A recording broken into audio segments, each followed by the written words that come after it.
வணக்கம் and welcome to the show interesting info. August 4 இன்னைக்கு single women's day அப்படின்னு சொல்லிட்டு ஒரு டே வந்து யுனைடெட் ஸ்டேட்ஸில் வந்து செலிப்ரேட் பண்ணுறாங்க. இதுக்கு காரணம் என்ன அப்படின்னு பார்த்தீங்கன்னா 2006 பார்பரா பெயின் அப்படின்ற ஒரு பர்சனு. இந்த பெண்மணி பார்த்தீங்கன்னா தன்னுடைய வாழ்நாள் கிட்டத்தட்ட 25 வருஷமாக ஒரு சிங்கிள் மதராக குழந்தையை காப்பாற்றிக்கிட்டு அந்த வேலையை செய்கிறது அப்படின்ற ஒரு விஷயத்த பண்ணிகிட்டே இருந்தாங்க. ஸோ இதில் எதிர்கொள்ளக்கூடிய அந்த பிரச்சனைகள் அப்படின்றது கொஞ்சம் நெஞ்சமாக இல்லை. ஏன்னா ஐரோப்பாவில் அந்த சமயத்தில் பார்த்திங்கன்னா நிறைய பேர் இந்த மாதிரி டிவோர்ஸ் பண்ணிக்கிட்டு தனியாக வாழ்கிறது அப்படின்றது நிறைய அதிகமாக இருந்த ஒரு சுச்சுவேஷனாக ஒரு காலகட்டமாக அது இருந்துச்சு. அதுலேயும் பார்த்திங்கன்னா இந்த வேலை செய்கிற இடத்துல மோஸ்ட்லி எல்லாருக்கும் ஏற்படுற அதே அந்த பாலின அச்சுறுத்தல் அந்த பிரச்சனைகள் அப்படின்றது ஒரு பக்கம் போயிட்டுருக்கு. இன்னொரு பக்கம் உங்களுக்கு தான் வீட்டில் ஃபேமிலிலாம் கிடையாது, இருந்து வேலை செஞ்சுட்டு போங்கம்மா அப்படின்னு சொல்லிட்டு இன்னும் அவங்க மேலே அழுத்தங்களை அதிகமாக கொடுக்க இப்படின்னு சொல்லிட்டு அவங்களுக்கு நிறைய பிரச்சனைகள் இது சார்ந்து இழ வந்துகிட்டே இருந்தது. ஸோ ஒரு கட்டத்துக்கு அப்புறமா எல்லா ப்ராப்ளத்தையும் ஃபேஸ் பண்ணி லைஃப்பில் லீட் பண்ணி சக்ஸஸ் பண்ணி போயிட்டுருக்க நாம் ஏன் நம்ம கொண்டாட்டத்தை விட்டோம், நம்ம ஏன் இன்னும் டிப்ரெஸான ஒரு சூழ்நிலையிலும் ஒரு தனிமையாக இருக்கிறோம் அப்படின்ற ஒரு மனநிலையை வாழ்ந்துட்டு நம்மளும் கொண்டாடலாம் அப்படின்ற ஒரு எண்ணம் தான் அவங்களுக்கு இந்த டேவை உருவாக்க வச்சிருக்கு. அப்படி தான் SWWAN அப்படின்னு சொல்லிட்டு ஒரு நெட்வொர்க்கை ஃபார்ம் பண்ணி அதன் மூலமாக இந்த சிங்கிள் உமன்ஸ் டே அப்படின்ற ஒரு விஷயத்தை பிரபலப்படுத்தினாங்க. இன்றைக்கி வேர்ல்டு வைடில் இருக்கக்கூடிய எல்லாருமே அதை செலிப்ரேட் பண்ண ஆரம்பிச்சிருக்காங்கப்பா. நம்ம ஊரில் கூட ஒரு காலகட்டம் வரைக்கும் பார்த்தீங்கன்னா இந்த குடியில் மக்கள் அதிகமாக இறந்து போகிறது போயிட்டுருக்க, இன்னொரு பக்கம் அம்மாக்கள்லாம் தையல் மிஷினை வச்சு நம்மளாம் காப்பாற்றினது அப்படின்னு சொல்லிட்டு ஒரு பெரிய வரலாறாகவே நம்மள்கிட்ட இருக்கும். அந்த மாதிரி தான் பார்த்தீங்கன்னா சிங்கிள் உமனாக இந்த உலகத்தை ஜெயிக்கக்கூடிய அத்தனை பேருமே கொண்டாடக்கூடிய தகுதி உடையவர்கள் தான். நாம் வந்து சும்மா தனிமையாகவும் ஒரு மாதிரி டிப்ரெஸ்டாகவும் வாழக்கூடாது, என்ஜாய் பண்ணலாம் அப்படின்னு சொல்லிட்டு உருவாக்கப்பட்ட ஒரு தினமாக சிங்கிள் உமன்ஸ் டே அப்படின்னு சொல்லிட்டு ஆகஸ்ட் 4 ஒரு டே செலிப்ரேட் பண்ணுறாங்க United state. Next day national aboriginal and Torres strait island children's day அப்படின்னு சொல்லிட்டு ஆஸ்திரேலியாவில் ஒரு டே வந்து செலிப்ரேட் பண்ணுறாங்க. இது 1988 ஸ்டார்ட் பண்ண ஒன்றுங்க. இதுக்கு பின்னாடி ஒரு பெரிய கருப்பான ஒரு சரித்திரமே இருக்குது. இந்த டாரன் ஸ்ட்ரெயிட் ஐஸ்லாண்டர்கள் அப்படின்னு சொல்லக்கூடியவங்க இந்த ஆஸ்திரேலியாவில் இருக்கக்கூடிய பழங்குடியின மக்கள். இவங்க கிட்டேருந்து என்ன பண்ணியிருக்கிறாங்கன்னா அப்போ கவர்மெண்ட்டாக இருந்தவங்க குழந்தைங்களை அங்கேருந்து அப்படியே பிரித்து எடுத்துகிட்டு வந்து அவங்கள டெவலப் பண்ணுறோன்ற பேரில் அவங்கள தனியாக போட்டு அவங்கள வளர்க்குறது, இல்லை சில பேர் அதை தத்தெடுத்து வளர்க்குறது இப்படின்னு சொல்லிட்டு ஒரு காலங்கள் போச்சு. இந்த காலகட்டம் 1909 1970 வரைக்கும் நடந்திருக்கு. அதனால தான் இந்த ஜென்ரேஷன் இவங்க என்னென்னு பார்த்துருக்காங்கன்னா ஸ்டோல் சில்ட்ரன் ஜென்ரேஷன் அப்படின்னு சொல்லிட்டு பார்த்துருக்காங்க. ஏன்னா அப்படி வந்த அந்த குழந்தைங்கள பல பேருக்கு அவங்களுடைய பிறந்த டேட்டு கூட தெரியாது. அப்படிப்பட்ட ஒரு விஷயமா அது ரொம்ப மாறி போயிருந்தது. ஸோ இது ஒரு கட்டத்துக்கு அப்புறம் அப்படியே போக இது எவ்வளோ பெரிய பிரச்சனையாக போயிருக்கு அப்படின்னு சொல்லிட்டு பார்த்தா பல பேருடைய வாழ்க்கையை வந்து செதஞ்சு போன ஒரு விஷயமா மாறி இருக்கு. இது ஒரு சமுதாயத்தினுடைய ஒரு மிகப்பெரிய தப்பாகவும் பார்க்கப்பட்டுச்சு. அதுக்கப்புறம் அந்த தவறை உணர்ந்து அதை மாற்றிக்கணும்னு சொல்லிட்டு நிறைய ட்ரை பண்ணாங்க. பட் இருந்தாலும் அது தொடர்ந்து எப்படிப்பட்டதாக மாறுச்சு அப்படின்னா அதை தத்தெடுக்கிறது, அங்கே போயிட்டு அந்த பைசா கொடுத்து அவங்ககிட்ட இருந்து வாங்குறது, அவங்களுடைய வறுமையை பயன்படுத்திக்கிறது, அட் த சேம் டைம் இவங்ககிட்ட வந்து குழந்தை இல்லை அப்படின்னா அந்த குழந்தையை பெற்றுத்தர சொல்லி கேட்குறது, அதே மாதிரி ஒரு ஆண் வாரிசு வேணும் அப்படின்னு சொல்லிட்டு கேட்குறதுன்னு சொல்லிட்டு அந்த பிரச்சனைகள் தொடர்ந்து நீண்டுக்கிட்டே தான் போச்சு. இதுக்காக ஒரு முறையான ஒரு சர்டிஃபைடாக இப்போ தத்தெடுக்கணும் அப்படின்னா அவங்க ரிலேட்டிவ்ல ஒரு பர்சனாக இருக்கணும் அப்படின்னு சொல்லிட்டு அதுக்கு நிறைய விதிமுறைகள்லாம் வகுத்து 2020 அதை ஒரு கண்ட்ரோலுக்குள்ளே கொண்டு வந்தாங்க. ஸோ இதையும் தாண்டி அந்த பிரச்சனைகள் அப்படின்றது ஒரு சைஸில் இருந்து தான் இருக்குது. ஸோ அப்படி அந்த பழங்குடி மக்கள் வந்து நம்ம இவ்வளோ பெரிய ஒரு ஜென்ரேஷனில் ஒரு பெரிய பிரச்சனையை அவங்களுக்கு ஏற்படுத்தியிருக்கோமே, அதுக்கு மன்னிப்பு தெரிவிக்கக்கூடிய ஒரு நாட்களில் கூட இவங்க செலிப்ரேட் பண்ணுறது வழக்கம் தான். அப்படி தான் இந்த ஒரு நாளை பொறுத்த வரைக்கும் அவங்க என்ன பண்ணுறாங்க அப்படின்னா கிட்டத்தட்ட ஒரு 500க்கும் அதிகமான நிறைய நிகழ்வுகள்ன்றது ஆஸ்திரேலியாவில் நடக்குது. ஸோ இப்படிப்பட்ட ஒரு குழந்தைங்களை வந்து தத்தெடுக்கிறதுக்காக கூட்டிகிட்டு போய் அவங்களுடைய ஒரு ஜென்ரேஷனையே வந்து ரொம்பவுமே கஷ்டப்படுத்திருக்காங்களே, அதுக்கு மன்னிப்பு தெரிவிக்கக்கூடிய ஒரு நாளாகவும் இதுக்கப்புறம் இது நடக்கக்கூடாது, இது எப்படிலாம் இன்னமும் சுற்றி நடந்துகிட்டு இருக்கோ அதெல்லாம் தடுக்கிறதுக்கான வழி என்ன அப்படின்றதுக்காக உருவாக்கப்பட்ட ஒரு தினமாக தான் இந்த டே வந்து செலிப்ரேட் பண்ணுறாங்க Australia August 4. Next day Barack Obama day அப்படின்னு சொல்லிட்டு யுனைடெட் ஸ்டேட்டில் ஒரு டேங்க. இது வந்து இலினியஸ் அப்படின்ற மாநிலத்தில் தான் செலிப்ரேட் பண்ணுறாங்க. ஏன்னா அவர் பிறந்தது பார்த்தீங்கன்னா அந்த இடத்துல தான். இது அவருடைய பர்த்டே தான் இன்னைக்கு. இவர் வந்து 2004 பார்த்தீங்கன்னா அவங்க ஊரில் நடந்த அந்த ஒரு செனட்டருக்கான தேர்தலில் 70% வாக்குகளை இவர் ஜெயிக்கிறாரு. அதை தொடர்ந்து 2005 2008 வரைக்கும் செனட்டராகவும் பணியாற்றிட்டு இருக்காரு. கடைசியில் 2008 பிரதமருக்கான தேர்தல் வருது. அதில் இவங்க சைடில் வந்து பார்த்தீங்கன்னா 365 வாக்கு எடுக்கிறாங்க, ஆப்போனன்ட் வந்து 173 வாக்குகள். ஸோ ஒரு பெரிய வெற்றின்றது அடைய 44வது ஜனாதிபதியாக பராக் ஒபாமா 2009 பதவி ஏறுகிறாரு. அதை தொடர்ந்து பார்த்தீங்கன்னா மறுபடியும் தேர்தல் 2012 நடக்குது. அதுலேயும் கிட்டத்தட்ட 332 வாக்குகள் பெற்று மறுபடியும் ஒரு பெரிய ஜனாதிபதியாக ஒரு பெரிய ஆளுங்கட்சியாக அவங்க வந்து உட்காடுறாங்க.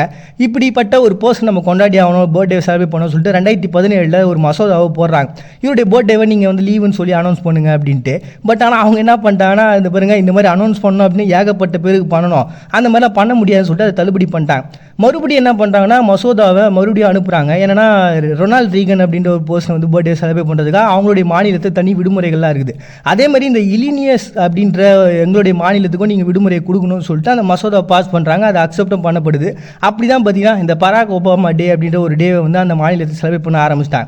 அண்ட் இதுக்காக ஒரு டே இந்த ஒபாமாக்காக அப்படின்னு பார்த்தீங்கன்னா நவம்பர்லேயும் வரும். அட் த சேம் டைம் கென்யாலையும் இந்த டேவை செலிப்ரேட் பண்ணுவாங்க. காரணம் என்னன்னு பார்த்தீங்கன்னா அவங்களுடைய அப்பா வந்து பார்த்தீங்கன்னா கென்யாவை சார்ந்தவர். அதனால் அதுக்கும் ஒரு டே வந்து கென்யாவில் இன்னொரு நாள் செலிப்ரேட் அப்படின்னு போயிட்டு இருக்கு. ஸோ இன்றைக்கி அவருடைய பர்த்டேவை செலிப்ரேட் பண்ணுற ஒரு விதமாக தான் அவர் பிறந்த அந்த இல்லினாய்ஸ் அப்படின்ற ஒரு மாநிலத்தில் பராக் ஒபாமா டே அப்படின்னு சொல்லிட்டு ஒரு டே வந்து செலிப்ரேட் பண்ணுறாங்க ஆகஸ்ட் 4.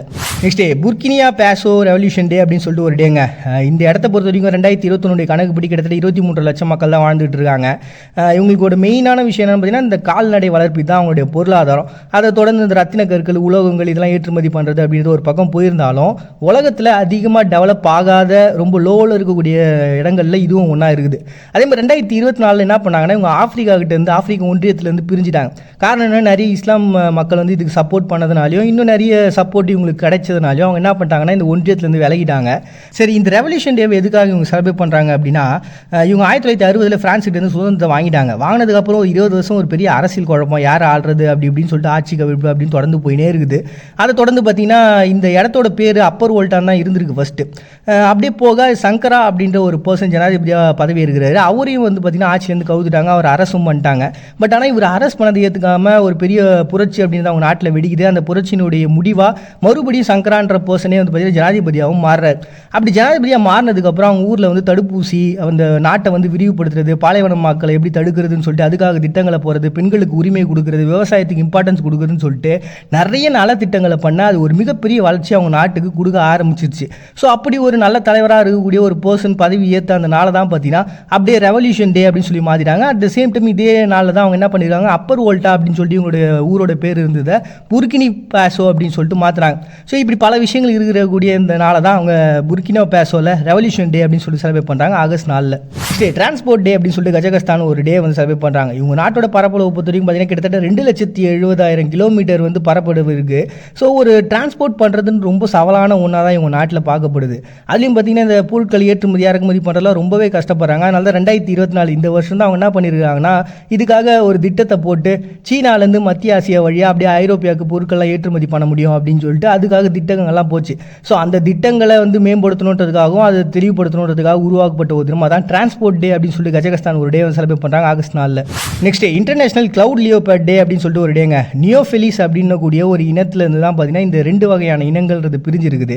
இது எல்லாமே பூனை இனங்கள் தான். அதில் இது ஒரு 2 இனங்கள். இந்த 2 இனங்களை பொறுத்த வரைக்கும் தைவானில் 2013 முழுசாக அழிஞ்சு போச்சு அப்படின்னு சொல்லிட்டு வெளியிட்டாங்க. ஸோ அதை தொடர்ந்து பார்த்தீங்கன்னா ஆசியாவில் பல பகுதிகளில் இருந்தது. அதை முக்கியமாக சொல்லணும் அப்படின்னா இந்தோனேஷியாவில் வந்து பார்த்தீங்கன்னா நம்ம சுண்டா பூனை அப்படின்னு சொல்லிட்டு சொல்லுவோம்.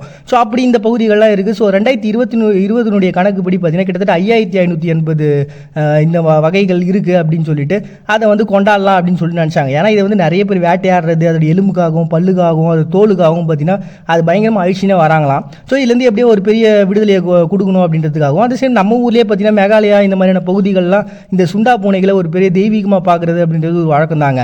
ஸோ அப்படி இயற்கையில் ரொம்ப உன்னதமான ஒரு படைப்பாக இருக்கக்கூடிய இந்த ஒரு புலி இனத்தை வந்து பாதுகாக்கணும்னு சொல்லிட்டு அதுக்காக உருவாக்கப்பட்ட தினமாக தான் இன்டர்நேஷனல் கிளவுட் லியோபர்ட் டே அப்படின்னு சொல்லிட்டு ஒரு டே வந்து செலிப்ரேட் பண்ணுறாங்க. நெக்ஸ்ட் டே கானாவில் இன்றைக்கி ஃபவுண்டேஷன் டே அப்படின்னு சொல்லிட்டுங்க. இது வந்து 2017 ஸ்டார்ட் பண்ணுது. இது குவாமே நக்ருமா அப்படின்னு சொல்லிட்டு இதுக்கு முன்னாடி ஒரு ஜனாதிபதி அவங்க நாட்டில் இருந்தார். ஆனால் இவர் மேலே நிறைய சர்ச்சைகள்லாம் இருக்கிறதுனால இவர் உருவாக்கிட்டு போனால் அந்த டே எங்களுக்கு தேவையில்லை, இவர் வந்து ஃபவுண்டேஷன் டேன்னு சொல்கிறது வந்து எங்களை ஏற்றுக்க முடியாது அப்படின்னு சொன்னாங்க. அதுக்கப்புறம் என்ன பண்ணிட்டாங்கன்னா அந்த டேட்டெல்லாம் அப்படியே மாற்றிட்டாங்க. ஸோ அப்படி டேட்டுங்கள் மாற்றினாலுமே கூட இது அவரோட ஞாபகமாக இருக்குது அப்படின்னு சொல்லிட்டு அதில் நிறைய சர்ச்சைகள் ஒரு கட்டத்துக்கு அப்புறம் இந்த பாருங்க இந்த ஃபவுண்டேஷன் அப்படின்றது இந்த கானாவை பொறுத்த வரைக்கும் இவர் மட்டும் கிடையாது, நிறைய தலைவர்கள் இருக்காங்க. அந்த தலைவர்களை பேஸாக வச்சு தான் நம்ம இந்த டேவே கொண்டாடுறோம்னு சொல்லிட்டு அதனுடைய கான்செப்டே அப்படியே டோட்டலாக மாற்றிட்டாங்க. பட் இருந்தாலும் ஃபவுண்டேஷன் அப்படின்றத உருவாக்குனதுக்காக அதில் வந்து தன்னுடைய உயிரை கொடுத்து அந்த தலைவர்கள் கொண்டாடுறதுக்காக உருவாக்கப்பட்ட ஒரு தடவை கானாவில் இன்னைக்கு ஃபவுண்டேஷன் டே அப்படின்னு சொல்லிட்டு செலிப்ரேட் பண்ணுறாங்க August 4. Next day port of Beirut exploration anniversary day அப்படின்னு சொல்லிட்டு லெபனானில் ஒரு டேங்க. இது வந்து ஒரு நம்ம யாருமே கவனிக்க மறந்த ஒரு மிகப்பெரிய பிரச்சனை லெபனானுக்கு எழுந்துச்சு. ஏன்னா அந்த சமயத்தில் நம்ம எல்லாருமே பார்த்தீங்கன்னா அந்த கொரோனா அப்படின்ற ஒரு பிரச்சனையில் மாட்டி உலக நாடுகளே தவிச்சிட்டு இருந்தது. அந்த சமயத்தில் அதையும் தாண்டி ஒரு பிரச்சனையை தான் இவங்க ஃபேஸ் பண்ணாங்க. என்ன நடந்திருக்கு அப்படின்னு பார்த்தீங்கன்னா ஜார்ஜியாவிலேருந்து மொசாம்பிக்கு MV ரோசஸ் அப்படின்ற ஒரு கப்பல் வந்திருக்கு அந்த சரக்குகள்லாம் ஏற்றிட்டு போகிறது. ஏன்னா லெபனான்றது பார்த்தீங்கன்னா கரெக்டாக இந்த சரக்கு கப்பல்லாம் வைக்கக்கூடிய ஒரு இடம். அதுதான் அவங்க நாட்டினுடைய மிகப்பெரிய வருமானமே, 70% வருமானதால தான் வரும். அப்படிப்பட்ட ஒரு பிளேஸு. ஸோ இந்த மாதிரி கப்பல்லாம் வரும், அந்த இடத்துல நிறுத்தி வைப்பாங்க, அதுக்கப்புறம் சரி பண்ணிட்டு மறுபடியும் அந்த இடத்துலேருந்து கொண்டு போவாங்க. இப்படி இந்த MV ரோசஸ்ன்ற கப்பல் இந்த பகுதிக்கு வருது. வந்ததுக்கப்புறம் அந்த இடத்துல அப்படியே நிற்கிது, நிறைய கொஞ்சம் பழுதுகள்லாம் இருக்கிறதுனால அதை எடுக்கிறதுலன்றது கொஞ்சம் பிரச்சனைன்றது போயிட்டு இருக்கு. முக்கியமான காரணம் என்ன அப்படின்னு சொல்லிட்டு இந்த பிரச்சனை நடந்து முடிஞ்சதுக்கப்புறம் விசாரணையில் வெளிவந்த நிகழ்வு, அங்கே முழுக்கவுமே பார்த்தீங்கன்னா லஞ்சம் தான் தலைவிரிச்சு ஆடி இருக்கு. ஸோ லஞ்சத்தை கொடுங்க, நீங்கள் வண்டி எடுத்துன்னு போங்க அப்படின்ற மாதிரி பிரச்சனை போயிட்டு இருக்க. ஒரு கட்டத்துக்கு அப்புறம் அந்த கப்பலை வந்து யாருமே எடுக்கிறதுக்கு முன் வரல. சரி, இவங்க இதை வாங்கக்கூடிய கம்பெனி எங்கே இருக்குது அப்படின்னு சொல்லிட்டு பார்த்தா ஹங்கேரியில். அவங்ககிட்ட வந்து நீங்கள் இவ்வளோ பணத்தை கொடுங்க, இந்த எடுத்துகிட்டு போங்க அப்படின்னு சொன்னால் ஆல்ரெடி அது ஏகப்பட்ட பிரச்சனையில் இருக்குது. இந்த கப்பலை எடுத்துகிட்டு வந்தோம்னா எங்களுக்கு நஷ்டம் தான் ஜாஸ்தியாகும், அதனால் எனக்கு தேவையில்லைன்னு சொல்லிட்டு அவங்களும் வந்து கை விரிச்சிட்டாங்க. ஒரு கட்டத்தில் என்ன ஆயிருக்குன்னா, இது அப்படியே இருந்துகிட்டே இருக்குது. இது உள்ளே வந்து கிட்டத்தட்ட 2750 டன் அமோனியம் நைட்ரேட் இருந்திருக்கு. இப்போ இது இருக்கிறது தெரியாமல் என்ன பண்ணிட்டாங்கன்னா உள்ளே வச்சுருந்துருக்காங்க. ஸோ லஞ்சன்றது ஒரு பக்கம் போயிட்டுருக்கு. இந்த பகுதியினுடைய அந்த பராமரிப்பு பகுதிகள்லாம் வந்து பெரிய லெவலில் இல்லாமல் இருக்க, இந்த பகுதியில் இந்த தீன்றது கொஞ்சம் கொஞ்சமாக பற்ற ஆரம்பிச்சு ஒரு மிகப்பெரிய வெடிப்பு கொடுத்தது. இந்த வெடிப்பு வந்து பார்த்திங்கன்னா 3.3 ரிக்டர் அளவுகளில் பூமியை அதிர வச்சுது அப்படின்னு சொல்லிட்டு அந்த சமயத்தில். ஏன்னா அப்போ தான் நம்மலாம் பிரச்சனை இருந்தனால இதை கவனிக்க கூட இல்லை. பட் ஆனால் அவங்க நாடு வந்து கிட்டத்தட்ட 50% ஏழ்மை நிலைக்கு வந்தாங்க. 3 லட்சம் பேர் வீடு இல்லாமல் போனாங்க. அவங்க நாடே வந்து பார்த்திங்கன்னா ஒரு ஏழ்மையான ஒரு நாடாக இந்த சமயத்தில் மாறிச்சு. 2020 நடந்த இந்த ஒரு நிகழ்வு அப்படின்றது அதுக்கப்புறமா விசாரணைலாம் நடத்தினாங்க. இது வந்து லஞ்சம் தான் காரணம்னு சொல்லிட்டு அவங்க எல்லாரையும் பிடிச்சி உள்ளே போட்டாங்க, அமைச்சர்கள் முதல் கொண்டு. பட் இருந்தாலும் என்ன பண்ணுறது, இவ்வளோ பெரிய வெடிப்புன்றது நடந்துச்சு, இதுக்கப்புறமா நம்ம ஒழுங்காக இருக்கணும் அப்படின்ற ஒரு கான்செப்ட்னாலையும் இதில் நிறைய பேர் இறந்து போனாங்க. 218 பேர்கிட்ட அவங்கள வந்து ஒரு அனுசரிப்பு சொல்லணும் அப்படின்றதுக்காகவும் பார்த்திங்கன்னா அவங்க நாட்டையே புரட்டி போட்ட ஒரு மிகப்பெரிய வெடிப்பு நினைவு கூர்ந்து அதில் பாதிக்கப்பட்டவங்களுக்காக அனுசரிக்கிற ஒரு நாளாக தான் port of Beirut exploration anniversary day அப்படின்னு சொல்லிட்டு லெபனானில் ஒரு டே வந்து செய்கிறாங்க. ஆகஸ்ட் 4. நம்ம செய்கிற தொழிலை நம்ம சுகமாகவும் வலியாகவும் பார்க்குறது நம்ம கையில் தான் இருக்குது. ஒரு செயலை எப்படியாவது முடிச்சாகணும்னு நினச்சோம்னா அது அசௌகரியம். அதை எப்படிலாம் பண்ணி முடிக்கலாம் அப்படின்னு நினச்சா அது சுவாரஸ்யம். ரெண்டுத்துக்கும் வித்தியாசம் இருக்குது. மறுபடியும் நாளைக்கு வந்து சந்திக்கிறாரு உங்கள்கிட்ட விடைபெறுது. நான் அவங்க பாண்டிய நீங்கள் பார்த்துட்டு இருக்கேன். இந்த நிகழ்ச்சி இன்ட்ரெஸ்டிங் இன்ஃபோ.